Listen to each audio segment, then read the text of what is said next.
Olá a todos! Bem-vindos a mais uma análise onde a gente pega ideias super valiosas e transforma em um conhecimento direto, claro e, muito prático. O nosso foco hoje está em uma mudança de paradigma gigantesca para qualquer tipo de negócio. Sabe aquelas interações difíceis, super desgastantes do dia a dia? Pois é, a gente vai olhar para elas com uma lente completamente nova. Vamos entender como pegar pura frustração e transformar em pura estratégia de crescimento. Bora lá? Que cliente chato. Olha, vamos ser sinceros. Quem acompanha o mundo dos negócios, ou melhor, quem já trabalhou com atendimento alguma vez na vida, com certeza já ouviu alguém soltar essa frase. Ou, sejamos justos, a gente mesmo já sentiu aquela vontade de se esconder debaixo da mesa quando aparece aquele consumidor super exigente, não é verdade? É um desabafo incrivelmente comum. Mas o material que a gente está analisando traz um alerta fortíssimo. No momento em que a gente solta ou simplesmente aceita essa frase, portas imensas estão sendo fechadas. Basicamente, esse desabafo joga no lixo as melhores oportunidades de aprendizado que uma operação comercial poderia sonhar em ter. Então, vamos para a nossa primeira parte, o mito do cliente chato. O grande tropeço corporativo aqui é tratar a reclamação como se fosse um ataque pessoal, mas não é, de jeito nenhum. Descartar essas interações, na verdade, estagna totalmente o crescimento da empresa. E esses pontos ilustram de forma brilhante exatamente o que a gente joga ralo abaixo quando silencia um feedback negativo. Pensa bem, cada reclamação é, na real, um diagnóstico totalmente gratuito de oportunidades. Se tem uma crítica sobre alguma falha, bingo, surge aí a chance imediata de melhorar o produto. A insatisfação é por causa de um atraso, então o alvo para correção tem que ser as operações e os processos internos. Agora, se o atendimento foi considerado rude, opa, sinal vermelho indicando que o desenvolvimento da equipe precisa de atenção para ontem. Tudo isso, no fim das contas, serve para refinar o valor e aumentar a retenção de clientes. Quer dizer, quando a gente ajusta essas engrenagens com base no que realmente incomoda o público, o resultado inevitável é uma vantagem competitiva que ninguém consegue copiar. Dando sequência, vamos falar de o motor do negócio. Vamos olhar para aquela realidade financeira nua e crua. Sabe quem realmente mantém as luzes acesas no final do mês? O ponto crucial aqui é o seguinte: aquele mesmo cliente, que muitas vezes recebe o rótulo de difícil, é justamente a pessoa que injeta a receita para pagar a conta de todo o ecossistema da empresa.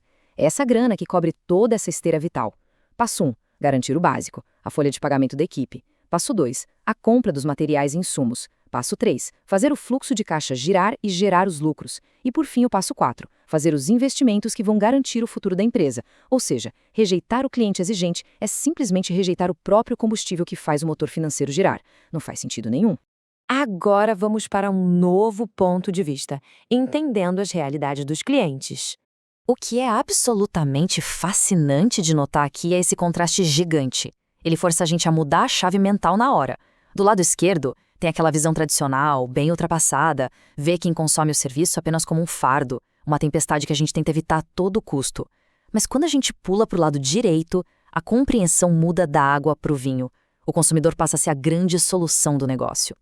Aquele indivíduo que está ali apontando um problema é, na verdade, o auditor mais honesto que a empresa tem disponível. Ele está mostrando o caminho para a excelência sem filtro nenhum. Em vez de focar no incômodo, a gente precisa entender que essas pessoas estão só expressando elementos humanos fundamentais. A realidade pura e simples é que clientes possuem dores que não foram resolvidas, têm desejos profundos, necessidades que são urgentes e, claro, expectativas muito bem desenhadas na cabeça deles. Quando alguém aumenta o tom de voz num balcão ou escreve aquele e-mail quilométrico reclamando de algo, a gente só está vendo a ponta do iceberg. É só manifestação aguda de uma expectativa que foi quebrada. Compreender essas 4 dimensões não é luxo, é literalmente o oxigênio para qualquer empresa continuar se adaptando no mercado. Muito bem, seguindo adiante, estruturando o processo de coleta. Bom, a partir do momento em que a gente aceita que a reclamação é a solução, uma pergunta lógica surge quase instantaneamente. Mas que processo a gente segue afinal? Como a gente lida com realidades tão complexas e com tanto volume de informação? Porque, convenhamos, deixar um monte de queixas soltas no ar não vai gerar inovação para ninguém. A resposta é super direta. Entender o público não pode ser algo acidental. Não dá para depender da sorte ou do bom humor de quem está atendendo no dia. Tem que ser um processo metódico de coleta de inputs. Cada crítica, cada suspiro de frustração é um ponto de dado valiosíssimo para a adaptação da proposta de valor. O lance aqui é pegar todo aquele emaranhado emocional e caótico de uma reclamação, passar isso por um funil analítico e canalizar tudo com muita inteligência. É assim que a gente cria blocos sólidos de melhoria contínua. Essa coleta bem estruturada não está aí para punir ninguém, mas sim para calibrar e melhorar a oferta da empresa. E isso nos leva à próxima etapa da nossa análise, decodificando a proposta de valor. O ponto fundamental aqui é absorver a fundo exatamente o que significa essa proposta de valor, porque não é só um conceito abstrato ou uma frase bonita que o pessoal do marketing criou, sabe? É de um jeito extremamente pragmático o que aquele produto ou serviço de fato resolve no mundo real. É a dor específica que ele tira da pessoa ou o ganho muito claro que ele gera. E por que isso importa?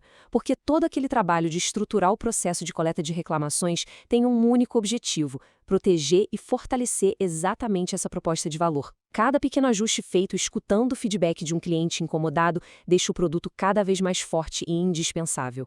Para fechar a nossa análise de hoje, fica essa reflexão super poderosa e muito provocativa do nosso material. Agradeça quando receber um cliente incomodado. E é isso mesmo, a resposta mais estratégica diante da frustração alheia não é ficar irritado, é ter gratidão. Um consumidor chateado que gasta o próprio tempo para vir reclamar está entregando de graça a matéria-prima bruta para o negócio evoluir. Então fica a grande questão para todo mundo pensar. Da próxima vez que uma reclamação pesada chegar, ela vai ser vista como um ataque chato e desnecessário ou vai ser abraçada como a planta baixa exata para o sucesso de amanhã? A escolha dessa perspectiva com certeza absoluta é o que separa quem fica parado no tempo de quem realmente lidera.